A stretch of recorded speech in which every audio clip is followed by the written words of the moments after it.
Hi everybody, welcome to my channel. I thank you so much for coming in. Let's talk about lateral violence. Let's talk about workplace bullying. It's been something that I've been wondering and thinking about, and I'd love to talk about it today. What is lateral violence in the workplace and what is bullying? And if you want to talk about other things, I would love to hear about it in the comments. If you like what you see here, then I ask that you like, subscribe, and follow for more, and share if you think it would help somebody. Lateral violence or workplace bullying, that's what I'm focused on.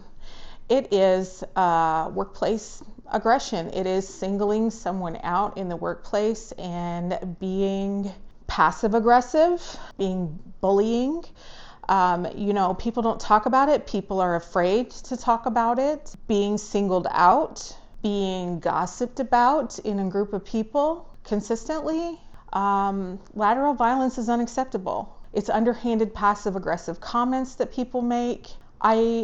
I know that workplaces can feel cliquish. It can feel like sometimes certain people gravitate to each other, but there is no room for being passive aggressive or bullying other members of your team. If you don't like somebody, don't go have lunch with them. Don't invite them to your home, but we can't bully people in the workplace. Everybody's different. Everybody has a different way of doing things. We're not all going to like each other. And that's just the way it is. But I think sometimes that we don't recognize the value of someone in a workplace setting. And I have seen people absolutely bully someone out the door with passive aggressive statements, constantly going after them. Now, there is a difference between being supervised because you're doing something incorrectly and being dealt with. I think there's a fine line. If you are a worker or if you know a worker that truly is not doing their job and they have to be consistently coached, consistently supervised, there is a difference between that kind of monitoring and simply seeking someone out because you don't like them. I will tell you that there are very few people that I encounter that I do not like. I don't think everybody's my best friend. I don't think I would invite everybody home to my house for dinner because I obviously don't align with what everybody thinks and feels in the world. You know, we all have our own beliefs, our own set of values and the way that we would do things, and you don't always want to invite that into your home. But in a work type setting, I think that I can be professional with anyone. And I would hope that if I was being passive aggressive or came across as bullying, that someone would feel free to come to me and tell me that they felt that I was singling them out. Now, I will tell you as a supervisor, if somebody is, again, not doing what is expected of them after several coachings, it's not bullying. It's me trying to save your job. You know, I want everybody to be successful and I want everybody to have that chance to be successful. And I gave a lot of chances to a lot of people. So if you're not doing what you're supposed to do, that's a separate incident. You know, if I'm not doing what I'm supposed to do and my boss has to call me into the office, I wouldn't consider that as lateral violence. However, if someone is consistently nitpicking every little thing that I do, and there's no foundation to it, then I would consider that bullying. I'm just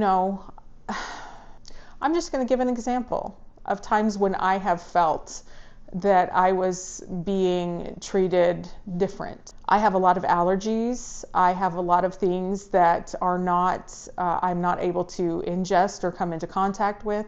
These are not things within my control. And consistently, when you have told a person that you can't have those things and they consistently continue to buy you those things, it then becomes feeling either they simply do not care or you are being singled out. You know, sometimes people come across like they're your friends, and we learn sometimes when we work with people that they're not really our friends, that they're not really on our good side, that they will talk bad about you when you're not in the room. I've experienced that at jobs, and I've been in the room when other people have been at the center of those conversations. I try not to engage in those types of conversations. We all have people we don't like, and we all feel like we should be able to communicate about that. But I will tell you, if I don't like somebody, I will directly go to them and tell them myself that I don't like what they're doing and I don't agree with it. And if they persist in treating me that way, then I understand that it didn't matter what I felt. But I have seen people be mean to different people at work to the point that they quit. I don't think it's right to force someone to quit through aggressive behavior, passive aggressiveness, underhanded comments. I think those sorts of things are just not acceptable in the workplace. We all have to be professional to one another, and we shouldn't be gossiping amongst each other about our coworkers. That should not be happening. That should not be happening. And if it is happening, you can expect that you would receive disciplinary action. In today's society, bullying is not acceptable. Throughout the ages, you see stories of people who harmed themselves or took their own lives due to being bullied. And I think adults experience the same thing that young people experience when they feel singled out or they feel alone in a group. They don't feel accepted by their peers, and I just think as adults, there's no place for being a bully or pushing people or being passive aggressive at work. I think it's good to be direct with people. If you don't like something that someone is doing, if you don't agree with what they're doing, and it doesn't really pertain to you and it's not harming somebody, then mind your own business. Mind your own business. Every person is not going to do things the same way. Sometimes people do something that's different than the way you do it, and they're just as successful as you. So there is more than one way to solve a problem. There's more than one way to get to a solution. And I think that if we took time to learn from each other's differences and built upon those things, we would learn that we have a strong unit. Because if somebody does something different and has a different approach than you, sometimes you can learn from that and build upon your experience and your abilities by learning from people. And a lot of times people feel threatened if someone is doing something different, if it doesn't align with the way they would do it. We have a lot of type A's in nursing, right? We have a lot of type A's that want to do things a certain way and they want to control the way that things are done. And that's great. That's great because they are overachievers, they get things done, they get great results. However, you have to be respectful of people that aren't going to do it your type A way. Maybe they work right down to the line and they still meet the deadline, and it's not up to you to decide how a person does something. If they are following guidelines within a company, if they are following the company guidelines and are within the law and they're not harming anybody, I think everything is just my opinion here, but you should mind your own business. I don't think people should bully people in a group. You will see that groups of people will dislike somebody and begin to make their work life hard. They say underhanded comments in front of everyone. They shut them down when they are talking. They do not give any credence to their suggestions. And it begins to feel really hard to like your job. And as nurses, I know that we love to give good care to people and that we love to be present. And we love, in hospice it's challenging, we love to come to IDG because that's the time when we come together as a team. And if you have a good team foundation and you get along with one another professionally, you can have a really productive meeting and you can problem solve together. Sometimes what I think is the correct way of doing something isn't the way that somebody else would do it, and it's just as effective. It's like people are afraid to say something when they're being singled out or bullied too, because they don't want retaliation. They don't want anyone to come back later and find them privately. There's a fear of retaliation whenever you report something like lateral workplace violence. I think that is a conversation that should be had routinely. We should not be bullying our coworkers, singling them out, or making passive aggressive statements. Just shouldn't do it. There's no place for it in adulthood.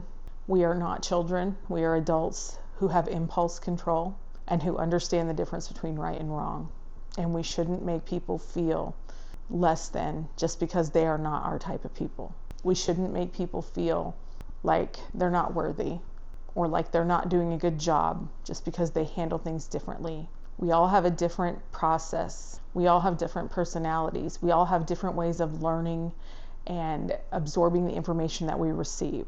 And so You have to understand that you're not going to agree with everything around you, but you should be able to coexist. I like to say that the world would be very boring if we were all the same and we all had the same train of thought and we all did the same things. The world would be a very boring place. And I think sometimes it feels like people want to mold everyone into the same cookie cutter mold, but we weren't made with cookie cutters, right? We're all unique individuals with our own personal styles, our own personal thoughts, our own unique ways of doing things. And I find those differences intriguing, and I find those differences beneficial. And it goes back to the story that I like to tell about the tools in a toolbox. It was said to me by a person that I don't speak to anymore, but it has stuck in my brain.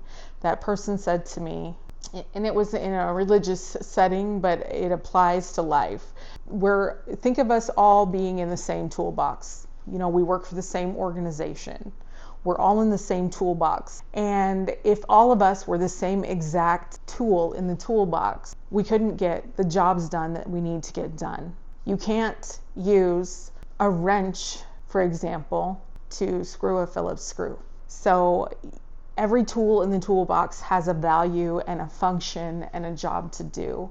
But if every tool did the same job, we couldn't complete what we need to complete as a whole. It takes several tools in a toolbox to build a house. It takes several tools in a toolbox to fix a car. It takes several tools in a toolbox to do the things that we need to complete a job. And in an organization, the toolbox, there are many different types of tools in the toolbox doing the jobs and with different functions. And I think that that is a good way to look at people as individuals and recognize their value. Have you ever experienced workplace violence, lateral violence, bullying? How did you handle it? What were some things that you would give advice for other people who are experiencing similar things? Did you confront the people who were bullying you? Did you talk to your supervisor about it? I would love to hear about it more in the comments. Let's talk about it. And if you like what you see here, like, subscribe, and follow for more, and share if you think it'll help somebody. I thank you so much for watching. Bye-bye. Hope to see you soon.